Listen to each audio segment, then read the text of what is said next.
guys, it's that time when we speak our minds and actually express about the things that we like. You know what I mean? Let's talk about the things that we like and stop talking about the stuff that we don't like. You know what I mean? It doesn't really help anybody. I want to talk about a paper that was published sometimes in 2017, and this paper was obviously on hip hop, about the ins and outs of hip hop in South Africa. So that struck me, or that basically caught my attention. You know what I mean? Because I was like, I need to go through this paper and actually find out exactly what this man has to say, because he's a record executive, and he is, he has a lot of knowledge about the South African music industry. He's one of like the top people up there, man. You know what I mean? So I was like, okay, let me read this paper, and I went for it. You know what I mean? And so yeah, it's quite informative. I could say that it's quite informative, and the title of the paper caught my attention. It was like the triangular relationships between commerce, hip hop, and politics, and you know what I mean.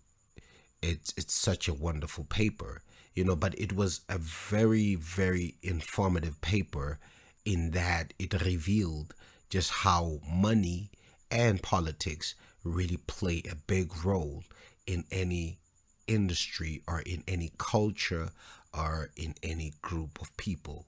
These are really key things for any movement to be prosperous, as a movement or as a culture, or whatever, you know what I mean? As an organization of people. There are hierarchies in it, and he really exposed it.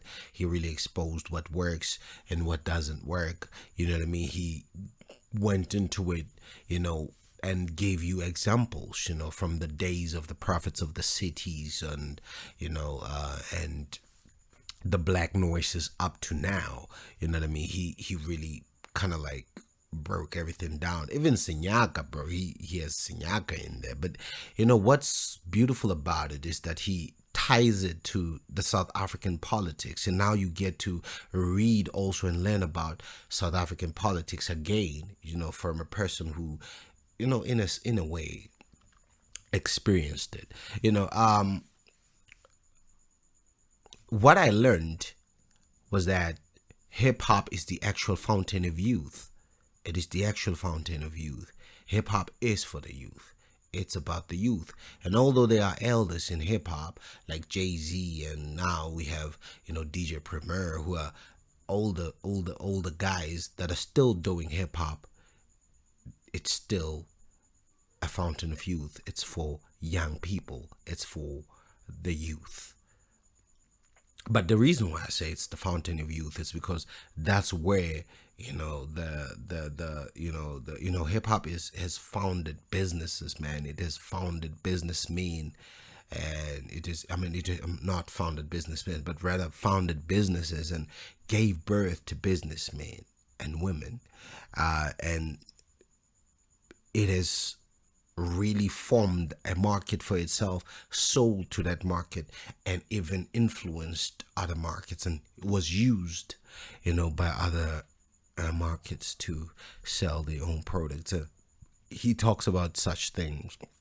So the fact that hip hop is the actual fountain of youth really struck me, and I'm using my own words, so he didn't necessarily say it is the fountain of youth, but he is touching on those things. Like hip hop, it's founded by young people who are trying to find, a voice or a way to tackle their day-to-day problems, and so they use hip hop and the street expression and everything else in between to at least participate in economics and politics. Another thing that stood out for me is how he uses hip hop as a lens to gauge the mood, the mood of society at a certain point in time. He's like, hip hop is a civic perception survey to gauge the mood of society. You know what I mean? That, you see those words, they got memorized because I read them so many times. And so they just got stuck in my mind. And I don't know why they got stuck in my mind, but maybe it's because they sound nice, and because I'm a wordsmith, they kind of like got stuck in there because they have a rhythm to them. But I doubt. I think it's the meaning behind the words. It's like a civic perception survey to gauge the mood of society.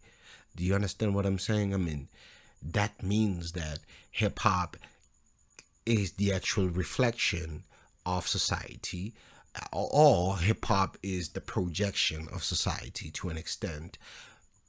Either way, it works. You know what I mean? Because young people within hip hop are different. You have, the drug dealers, you have the conscious, political, intellectual, you have the yippie-ish, the ones that, believe in the kumbaya stuff, and, you have the politically radical, you know what I mean? You have everything within, like hip hop on its own, like they have always said, is life. You understand what I'm saying? So to use it as a lens to gauge, the mood of society is quite interesting. I mean, he argues that hip hop could be used in parliament. I really believe it could. Because if you listen to hip hop, then you will hear some crazy ideas from young people. But he also posed the question towards conscious rappers, because I'm also about pushing the envelope. So if you are not about that, please don't get offended. You can, but you are allowed to stop the video right now and continue with your life.